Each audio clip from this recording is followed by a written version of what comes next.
Okay, so this is Fox News doing some covering of the death of John Lewis. Um, I think we all have heard about that already. You know, this is how Fox News honors. This is what they even say. Let me share my screen with you. This is how they honor John Lewis. They did bring their one black correspondent on, which I appreciate very much. I don't know how people can't see through the tokenism of this, but anyway, let's do it. We are back with a live look at Capitol Hill. Flags are flying at half-staff to honor John Lewis as tributes pour in from around the country. The congressman and civil rights icon passing away on Friday after a bout with pancreatic cancer. He was 80 years old. Beautiful. We're now going to bring in Harris Faulkner, anchor of Outnumbered Overtime and co-host of Outnumbered, and host of Harris Faulkner Presents The Fight for America, airing on Fox News tonight at 10 p.m. Eastern. Harris, welcome to the show on this Sunday. Can I make the joke about Uncle Tom? So glad to have you here with us. Thank you so much. First and foremost, would love to get your reaction and your thoughts on the life and legacy of John Lewis. You know, look, they got all their darkest haired contributors to come on. There's no blondes here. It's a good look. we have just lost one of the biggest voices that are still in the struggle right now. And I think that the timing of this is really tough, you know, considering the fact that we need some clear voices coming from the protesters in the streets so that we understand how best to move forward. He was one of those people, as we say back in the day, who could take what the moment was and put it in words in which everybody could grasp and come up with ideas for in a singular fashion, which could lead to action and change. And that's really what we're thirsting for right now. I mean, we get that people are protesting, but there's not one singular presence like an MLK, a representative. Yes. Do you recognize, lady girl, that that is on purpose, that there's not one singular figure? Because you know what happens when there's a singular figure like MLK? They shoot that guy. Every time I was, you know, every movement I've been participated in ever since Occupy Wall Street, there have always been people, I know with Occupy Wall Street, people would come obviously trying to figure out who's the leader, and they would be hidden out in, hippie garb. Who's the leader here? Who's the leader here? Trying to find out who was even running the library or who was running the food pantry. Who's the leader? And that is the reason for these decentralized movements, because the movement is the message. The people are all joining together as one. Of course, you need some people to, you know, lead and make things happen, but they say we don't have leaders specifically for this reason. And now Fox News is basically bashing and saying, who's the leader?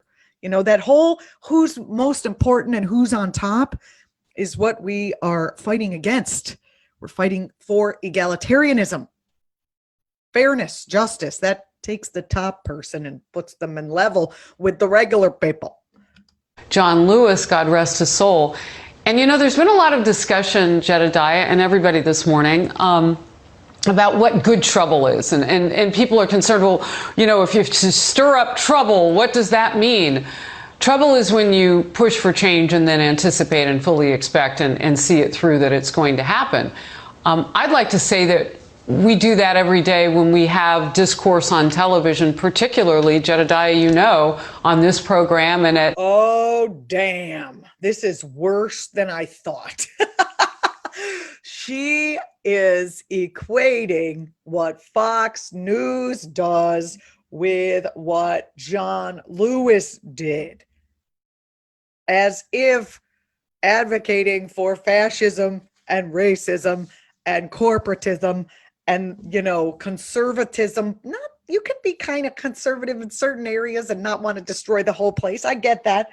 But, you know, far right values as like beautiful trouble. They're making trouble. They're definitely made a lot of fucking trouble, but it's not in the interest of the people. Well, the white people. Anywho. At noon on Outnumbered, noon Eastern, it's when you challenge the norms. And when you challenge, I can't believe their show is called Outnumbered. Do I have to bring up how the percentage of this country that's black right now? It's small as opposed to the percentage that is white. Yes, pretty soon we're going to have a lot of Latinos that are going to overtake the pot, not overtake, but the numbers are going to be big.